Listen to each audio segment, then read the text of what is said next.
If you think you've heard every story of betrayal and redemption, you must watch this.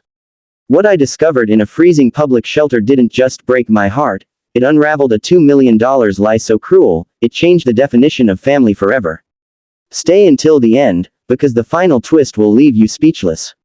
And if you believe in justice, hit that like button and subscribe to True Kindness Tales.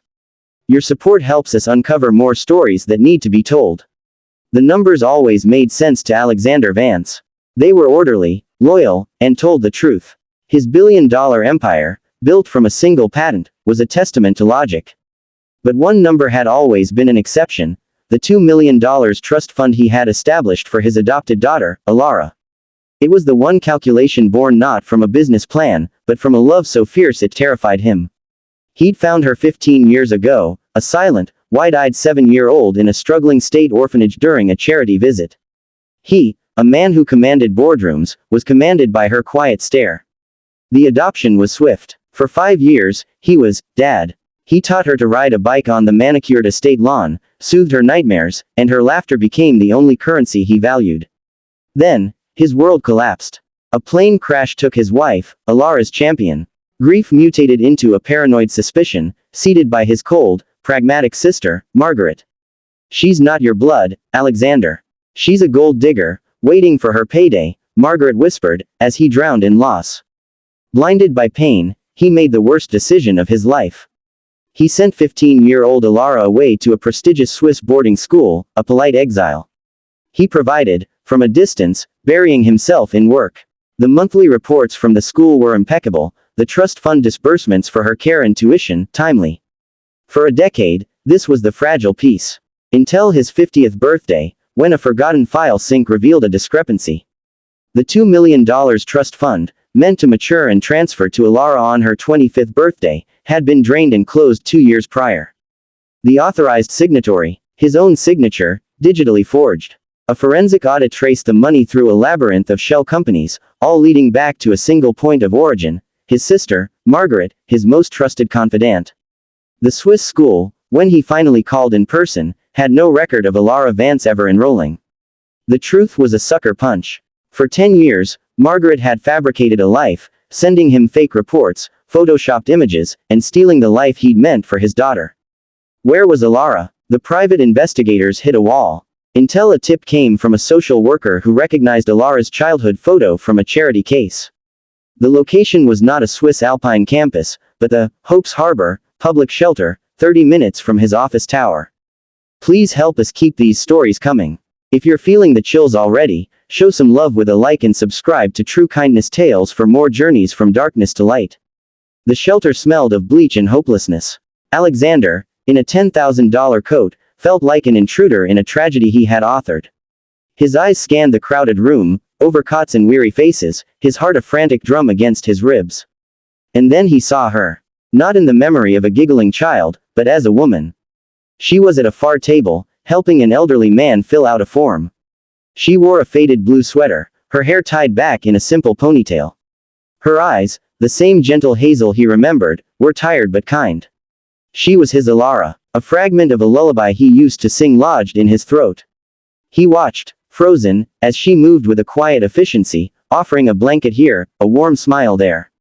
She was not a resident seeking solace, she was a volunteer giving it. This detail shattered him completely. He finally willed his feet to move. Alara, the name was a whisper, torn from him. She turned, and for a second, there was no recognition, just polite curiosity for a well-dressed visitor. Then, her eyes widened. The color drained from her face. The clipboard she held clattered to the floor. Dad, the word was not joyful. It was a breath of pure shock, laced with a decade of pain. They sat in a bleak interview room, the gulf between them an ocean of lost years. Her story tumbled out, halting and raw. At 15, Margaret had taken her not to an airport, but to a bleak foster home, telling her Alexander wanted a clean break, that she was an unwanted burden. The trust fund. Alara had never heard of it. She'd aged out of the system, worked minimum wage jobs, fought for every GED and community college credit. She'd been homeless twice. Why? She asked, her voice breaking. I waited for you to come. For years, I thought I'd done something wrong. I wrote you letters, to your office. I thought you just didn't want me. Alexander wept. He, the titan of industry, wept with the helpless agony of a failed father. He showed her the audit, the forged documents, Margaret's treachery.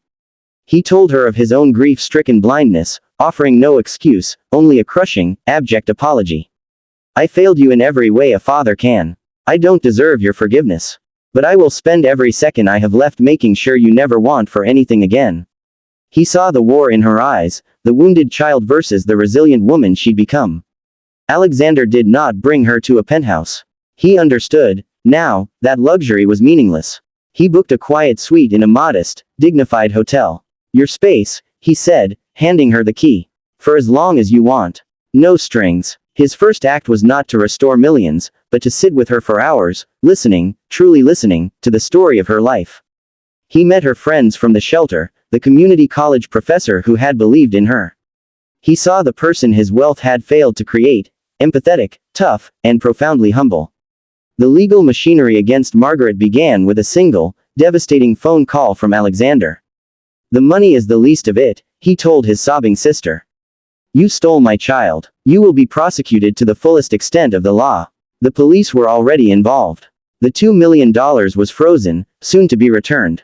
But Alara was uninterested in the fortune. One evening, she said, the money, I don't know what to do with it. It feels like blood money from a life I didn't live. Alexander, finally wise, replied, then we build a new life with it. You decide. And she did. With Alexander providing logistical support but ceding all control, Alara founded Second Harbor. It wasn't just a shelter. It was a comprehensive transition center, offering not just beds, but accredited counseling, job training, legal aid, and subsidized apartments. The initial funding came from the Reclaimed Trust Fund. Alexander, in a move that stunned the financial world, matched it tenfold from his own wealth and pivoted his corporate foundation to support it. The grand opening was not in a boardroom, but in a renovated warehouse. Alara stood at the podium, Alexander beside her, his pride for her eclipsing any business achievement. This isn't about charity, she told the gathered crowd of former residents, social workers, and press. It's about restoration. Everyone needs a safe harbor to find their way back. Alexander looked at his daughter, no longer the ghost in a ledger, but a force of nature. He had found her not to restore a princess to a castle, but to witness a queen building her own kingdom. He had come offering a fortune, but she had taught him the true currency, kindness. Their relationship was a delicate, daily rebuilding, a coffee shared, a past trauma acknowledged, a future planned together. He was learning to be her father, and she, in her infinite grace, was teaching him how.